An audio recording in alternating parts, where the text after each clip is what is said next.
Okay, Joey, I want to kind of set up today's podcast where we're talking about our passive income report. And as I sit here and I look at the myriad of different things we have been invested in, it just brings to mind yesterday. I come home and my wife is like, "You've got to get back here and look into this pool." Okay, You, I'm not seeing the connection.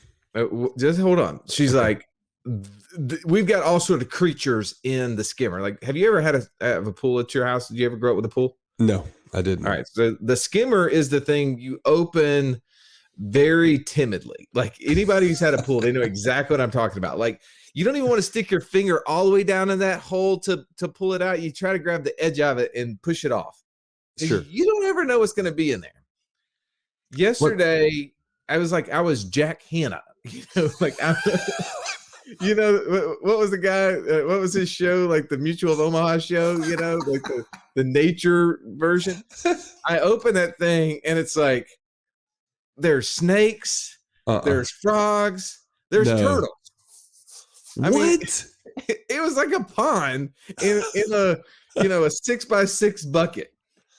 That's nuts. I'm like scooping these things out and slinging them over the fence. And then the worst is the little snake was so small. There's like this hole, I guess kind of like an overflow hole that you would have in your bathroom, like bathroom sink or whatever. Yeah. And he just crawled into that little hole and he's just stuck. He's just hanging Oh out. no. I'm like, I'm sorry, Kelly. Kelly's our little pool guy. I'm sorry, Kelly. Kelly's gonna reach down there, unbeknownst to him, put his hand in there, and that little snake's gonna come zipping out of there. But it's just like we had so much going on there. I feel like it's the same thing's true with our passive income report today. What a great connection. I was actually talking to somebody today who all she does is multifamily JVs and syndications and things. And I just was like, hey, you want me to show you our report? We're actually about to share this. And she's like, oh my goodness, it's so cool seeing all these different things. We're just so focused on one to see you guys doing all these random, diverse things. It was crazy. I did not think to tell her it was like a jungle, but Well, I know that people don't care about my pool and don't care about all of that. They're interested in the diverseness of our passive income, which I want us to jump into right now. So let's don't waste any more time. Let's talk about August 2021's passive income.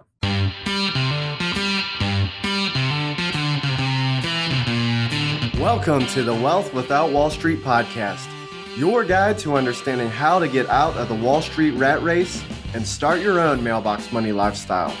Now, don't let these handsome Southern draws fool you.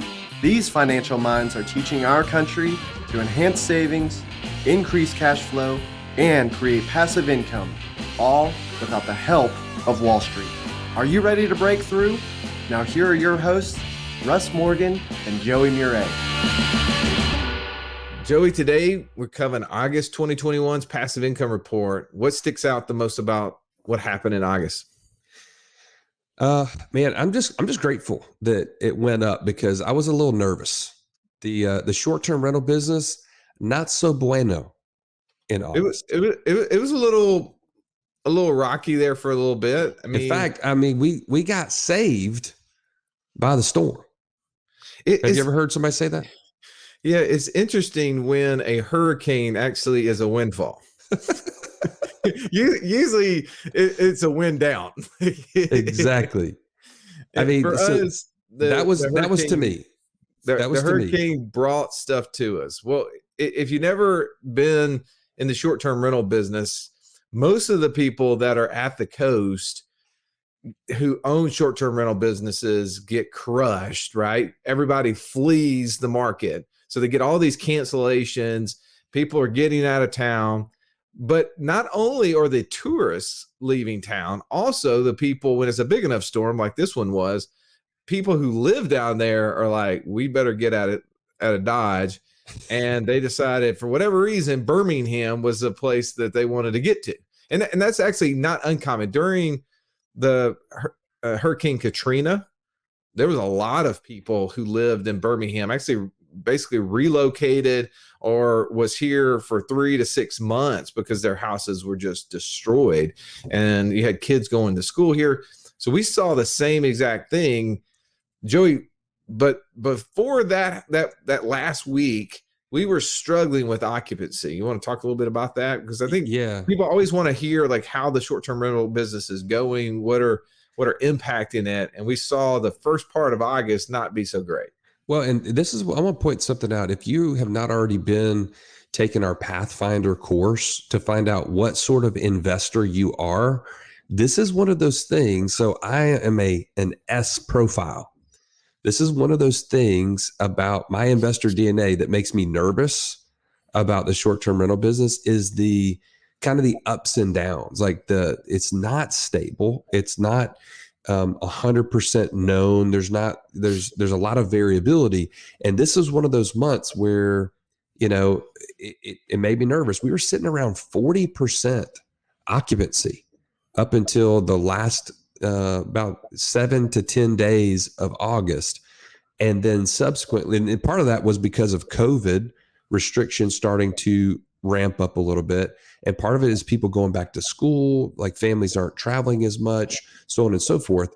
Yeah. But you jump into the tail end, and that hurricane came through the Gulf, and all of a sudden we were at 100% occupancy going into that last weekend of August until the first week of September.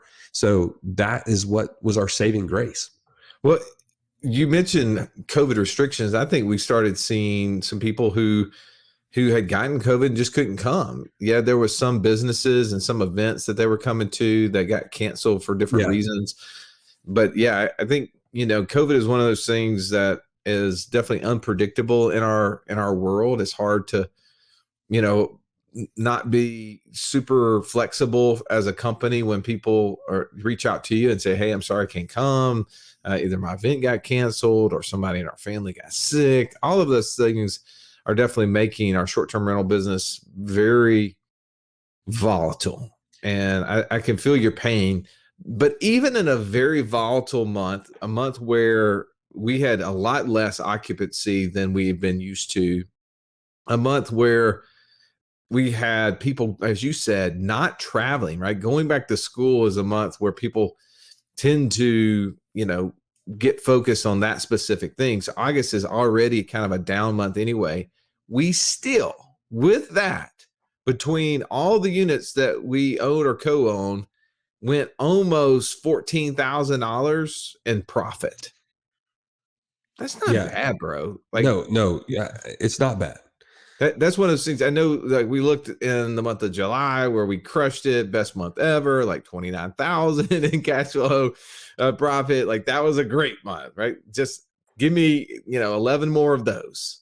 But I you won't hear me complain saying I'll take 14,000 a month passive out of our short-term rental business in a really bad month.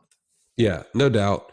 And I want to jump to the land business now, because I think August was a really, really cool month for us to be involved at the Land Geek Bootcamp in Las Vegas. You want to share maybe some of the highlights that you had from there? It just reinvigorated me. Anytime you get around other people who are just as excited as you are to create passive income, who are willing to do the little extra things. I mean, we talk to people who wake up at 5:30 in the morning and do it for an hour and a half before they head to their job. We'll use, maybe a Friday afternoon or Saturday morning to focus on the business, to get it going. But to hear stories of people who've gone from 0 to 5,000 a month to 15,000 a month to 50,000 a month of passive income, just from this little small niche business where you can buy land at $500 to $2,500 a piece and sell it on terms, and to create that amount of cash flow, it's hard not to come away super excited. And we're in Las Vegas. I mean, Las Vegas is just crazy nuts anyway. Like, there's never a dull moment. Like, the moment I'm driving down the road and I see this couple walking down the strip.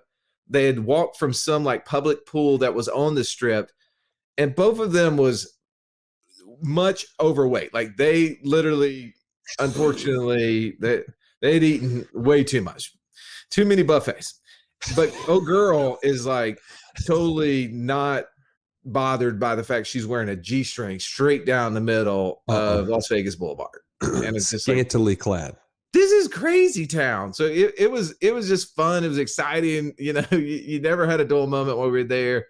I love the fact that your girls took advantage of the boot camp. I'm sure you guys have had a ton of conversations since then as well. Oh my gosh. That was the highlight for me, was one, driving cousin Eddie, the RV, all the way across the world practically to get to Las Vegas. It took us 5 days to get out there.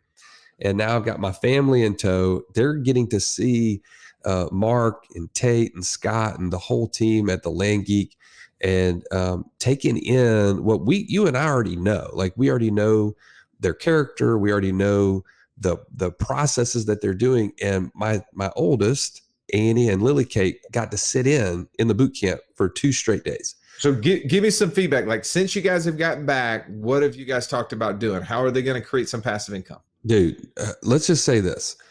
Annie has got a fire lit under her bottom. She is so excited about flipping land. And she's told me, she's like, Joey, she's like, she didn't call me Joey. She said, Dad, I want to be the youngest coach for the Land Geek they've ever had.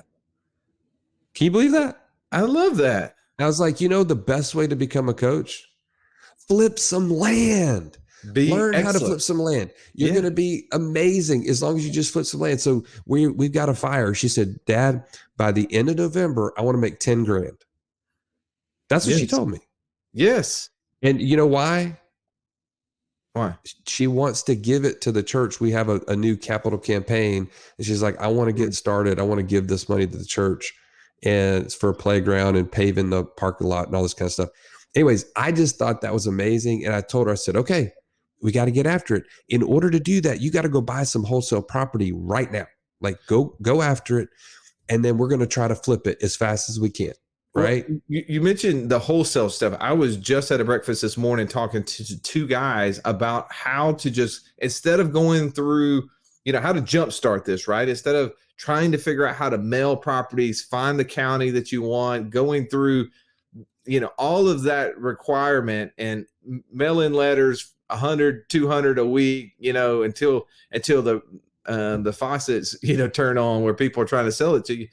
Instead, go find people who've already done all that work, who bought the property at 25 cents on the dollar and now are selling it at 50 cents on the dollar. And you buy it from them and then start market it on the different Facebook, Craigslist channels, stuff like that, and make the margin between the end. And I think what you're talking about and sharing with your daughters is very valuable. Like, I think that's the quickest way to create cash flow in that business. That's not what we're doing, right? Like, we're mailing out, we're buying the property, we're turning around, we're selling it on terms. Our land business right now is bringing in a little over $12,000 a month in note income. And, our expenses associated with that, about $3,600. So we've got almost $8,500 in passive from our pretty new little business, man. But you just see it every month, the note income growing 8 to 9 to 10%. And I just think, man, where is this thing going to be at a year from now, 3 years from now, 5 years from now? And we've kind of done some of those projections, and we've seen $25,000 a month of passive, $50,000 a month of passive. That's the future for where the land business is going to be. And it really hockey sticks. So it's kind of like this slow growth, and then all of a sudden, whammo, it's gone. Yeah. And by the way, if you've never heard us talk about it, or if you have and you're like, finally, I need to look into this, go to thelandgeek.com and check them out. They've got tons of different ways you can get involved. But man, this is the thing I'm most excited about that we do. It's slow, steady, and it's just one of those things that's always going to be there in terms of a business that you own and operate. So anyways, that's my take on the land business. And I'm super excited that now my daughters are excited about the same thing. We have another business that we spend a lot of money in. We don't spend a lot of time in, right? And it's the one that most people are most intrigued in right now, because the cryptocurrency world is constantly gaining notoriety. It's getting the prices on Ethereum and Bitcoin, and even you saw the Dogecoin earlier in the year. Like, all of those things are now much more conversational, much more kind of in the typical culture environment, if you will. We get this question. Actually, I think we got an email today. Hey, where are you guys buying your computers? Where are you guys mining your computers? And while I'd love to tell you that, we also have a completely different group where people pay $25,000 to $50,000 a year to be in to get that information. So if we just freely gave it to you, you could imagine a lot of people be upset at us about that. Yeah. So, but it is something that you and I have seen a lot of success in. You want to talk a little bit about what that is and how that's working? Yeah. So we have mining computers. Ethereum is what the cryptocurrency that we specifically mine. And it basically performs a function. So we're awarded that cryptocurrency for the use of that machine. And you have invested more money into these than I have. So thus, if you're looking at a report, you can see in the month of August, Russ brought in $15,871 in Ethereum dollars, US dollar equivalent of Ethereum, and had an expense of $3,000 to keep those machines up, which, by the way, these things take a lot of power. They do have to be overseen. In case something goes down, you want somebody to maintain it. And so you netted out a little over $12,000, almost $13,000. I, on the other hand, only netted about $2,500. But in both cases, we were up 9 to 12% over July. I'm a little bit, I mean, like I've seen that 9% versus 12%. I don't know why you actually experienced a higher growth in yours than I did. I'm just, I call the guys up there every once in a while and just pat them on the back. Hey man, thanks for all you're doing. And you sending them some extra like Christmas presents, birthday cards. What do you do? Like, how do you get your machine to get more output than mine? I think mine's just in a cooler area in the warehouse where it's just performing better. I need to get on my site, check out what's happening with my little miners, man. And people always ask us, like, what does that mean, miners? I mean, when you think miners, you think about like the little Snow White dwarfs, like every time on the way. Maybe that's just because we have little girls and that's what comes to mind. But it's these computers are performing a function and they're just receiving a fee, a transaction cost, much similar to the credit card companies. I mean, it's much more complicated than I can explain to you, but that's the simplified version of what I give you. I tell my mom. Yeah. You don't want me trying to explain it either, for sure. But it's very similar, I would say, to an ATM in the sense that there's a fee associated with somebody using the function that ATM is there for. And as you've heard us report in years or months past, we were able to invest in a block of 7 of these ATMs, and it kicks off a consistent $2,184 net of any expenses paid to us every single month, and that's about a 7-year time frame.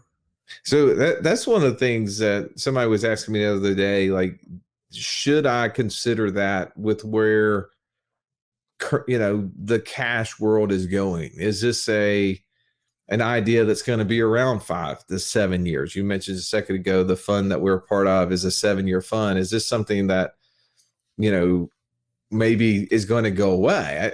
What's your thoughts on that? I feel like it's a great question. It's something that is hard for us to completely know, but would you be willing, I guess the best way to ask it, would you be willing to put more money into an ATM fund right now? I would, because there's definitely a whole ecosystem of people that operate in this cash society. There's not a lot of people that I'd say you and I don't, and I know you don't as much, but there's a whole ecosystem that really relies on the use of ATMs. I definitely see it being a long-term issue. I'd say, it's definitely not going that way.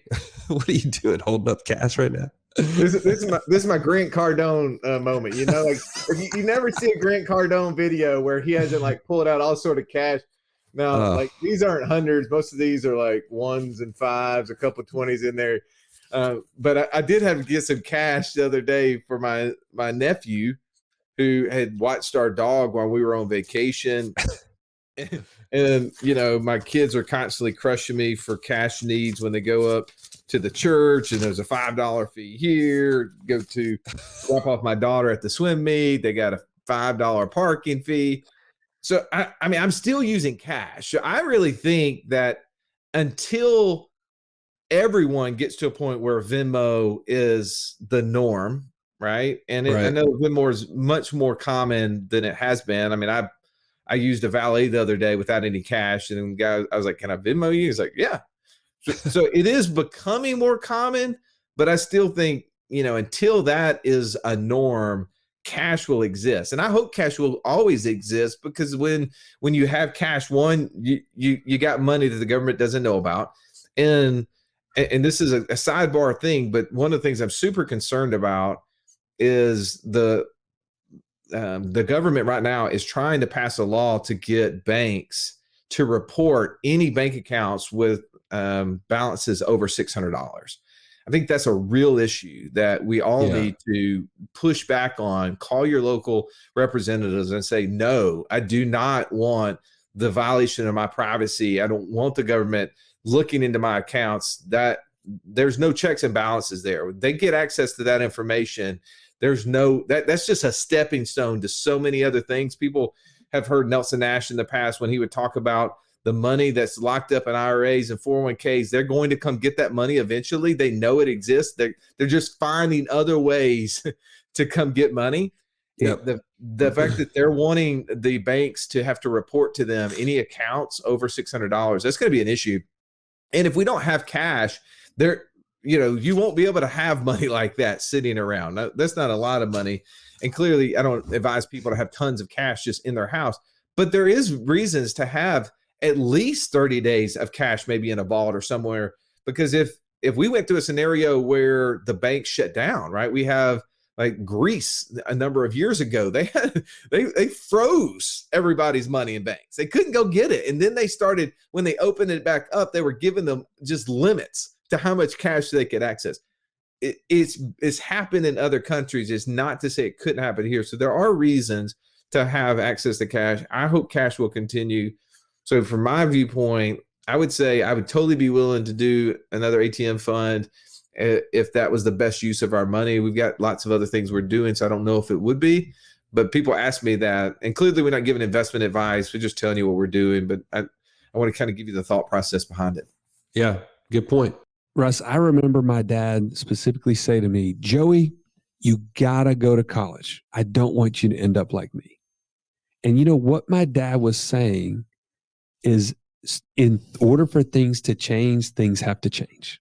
You can't end up just like me.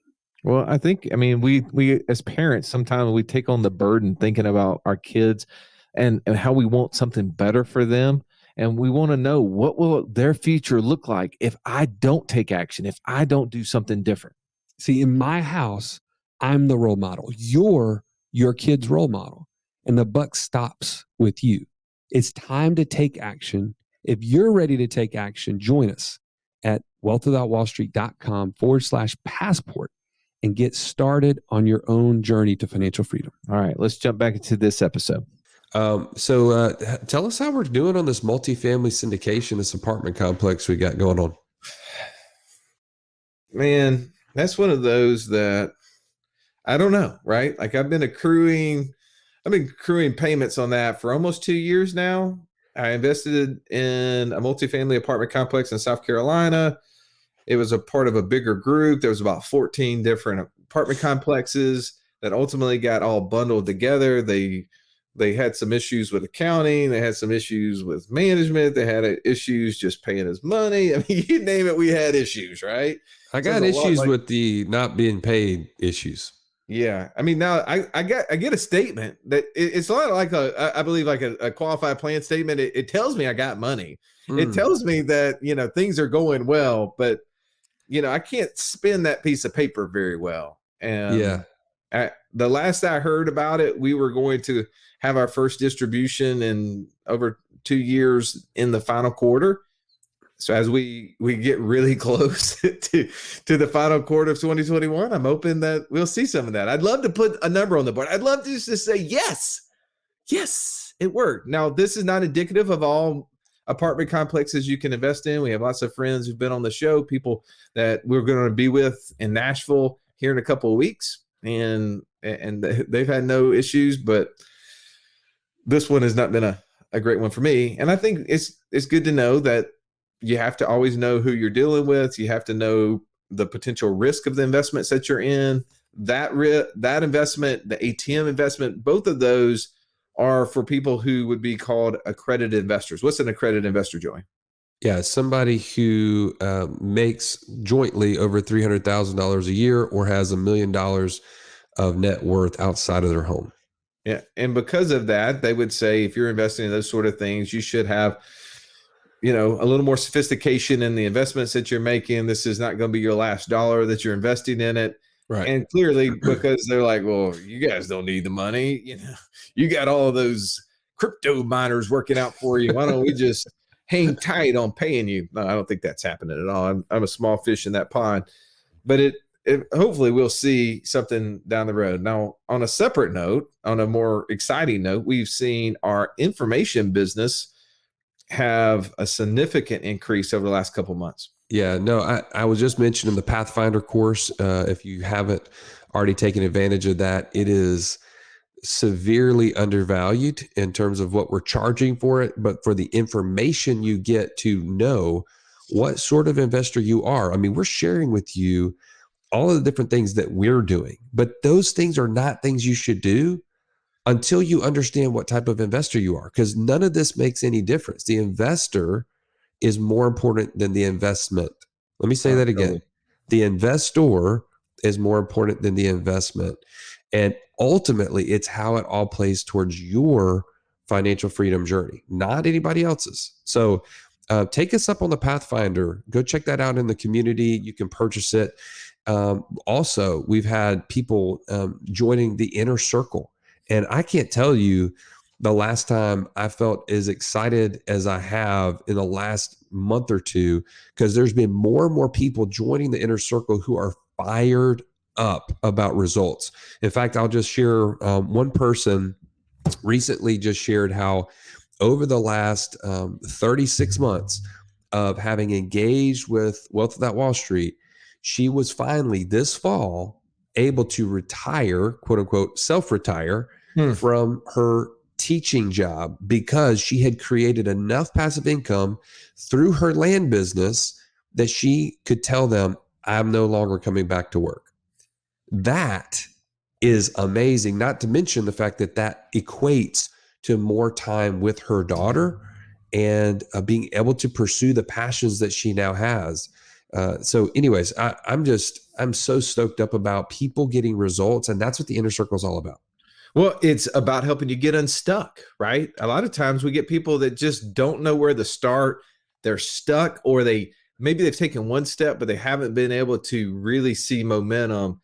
And the goal of the inner circle is to help you break down really simply, what's the monthly expenses that you've got to cover in order to become financially free? Because passive income greater than monthly expenses equals financial freedom. That's the only reason we show this passive income report. It is our objective to get our passive income greater than our monthly expenses. And we know that this is one of the goals. And I don't want to show you our monthly expenses because I don't want you making fun of me. Like it's crazy. It's crazy sometimes when I see some of our expenses. I'm like, oh, but just know that our passive income is greater than our monthly expenses most months. And it is, though, the thing that when I see people inside of the inner circle and they're sharing how they're getting unstuck, the things that they're able to do, and those little lessons, just them connecting with one another, getting the ability to jump on a one-on-one call with the coach on a regular basis. Because too often, right, we just don't get the support we need to be able to push us over that final mile. And as you said, Joey, there's so many tools, there's so many resources, but clearly, like, being able to take all the stuff that we've been doing over 5 years and cram it in and to help people like expedite their time to getting to that first 25%. Because if you've got monthly expenses that you have zero passive income to cover, like it seems like daunting to think of, how am I going to get to $5,000 a month? How am I going to get to $10,000 a month? Don't think that way. We're going to help you break it down into bite-sized chunks and build a strategy with you to get you to the first 25%. Show you what is the best ways to fund and implement that strategy. Point you to the resources that us and other people in our inner circle are doing and have done that will dramatically cut the time down that you need to spend to do those things. So if you haven't already, take us up. We had a 7-day free trial, Joey. It's wealthwithoutwallstreet.com/inner circle. Go there. Like, take advantage of the 7 days. See what we're talking about. See the interaction on a weekly basis. We have 2 coaching calls every single week, group coaching calls live. You have so many things there. You have no reason but your own procrastination not to take advantage of this. So take action. I sit here looking at our numbers, Joey. We went over $68,000 in the month of August in passive income. I look back to April, it was 54,000. Like, it's just tick, tick, tick, tick, tick, tick, tick, constantly going up. The reason it's going up is because we're putting focus to it. That's what the inner circle is about. That's what we want to help you do. We want to help you accomplish your goals. That's right. And so I'm going to kind of close this out here talking about, we have some things coming, right? Russ and I have invested in a private note fund, and we're waiting on those things to be all purchased and then subsequently to be paid out probably first quarter of next year. We also invested in stackcandles.com. Go check that out. Really amazing luxury brand of candles. A friend of ours has been able to build this as an e-commerce brand, Justin. And so we're excited about that continuing to grow and to be able to probably be paid out first part of next year as well. And then he's actually got some other awesome e-commerce brands he's going to be bringing our way. So I'm excited to work with him. And then don't forget Cousin Eddie, the RV. Russ. We do have an RV on the road, man, bringing in passive income. I mean, you never knew or thought that there would be an RV on the passive income report, but just wait for September. That's all I'm saying. I'm not saying bagging. I'm not trying to blow any smoke, but don't be afraid when you see Cousin Eddie on the report next month. Yeah, there's never a dull moment with our passive income report. We hope that this hopefully is inspiring to you, that maybe from this report, hearing the two of us do this over the last 18 to 24 months, you say, man, it just needs to take one step before, after, in front of the other, keep moving. I hear the saying, just move your feet, take action. And it's just that true. You can create passive income that exceeds your monthly expenses. Take action, whether it's getting the inner circle, whether it's just taking the first step of getting your passport done, or it's jumping on a call with one of our coaches and figuring out what's the best strategy for you and figuring out what's the next right thing for you to do. Yeah, go to wealthwithoutwallstreet.com/free call if that's exactly where you're at. You just need somebody to kind of walk you through the very next step. That's what they're there for. I mean, we have the support team in place to get you to take that next step. Your financial freedom is so much more important than anything else, and we want you to focus on it. We want to support you along the way. All right. Well, as always, we appreciate you for listening. Please take time to rate and review our podcast. That's the way others who are looking for information like this can find it. Whenever they see the highly rated podcast, they know that this must be a good show. Take your time to share it with a friend, someone that would be encouraged who's struggling with, man, do I really have to stay in my day job for the rest of my life? Is there a way? If they're talking to you about, like, they're seeming to see their kids growing up right before their eyes and don't see a way to spend any more time with them, it's because they really don't have a pathway. And maybe this podcast could be the light to the tunnel that they need. So we really appreciate you. As always, have an amazing day. This has been the Wealth Without Wall Street podcast. Don't forget to subscribe to the show to break free of the Wall Street mindset and begin building wealth on your own terms in places you understand, so that your wealth will never run dry. See you next episode.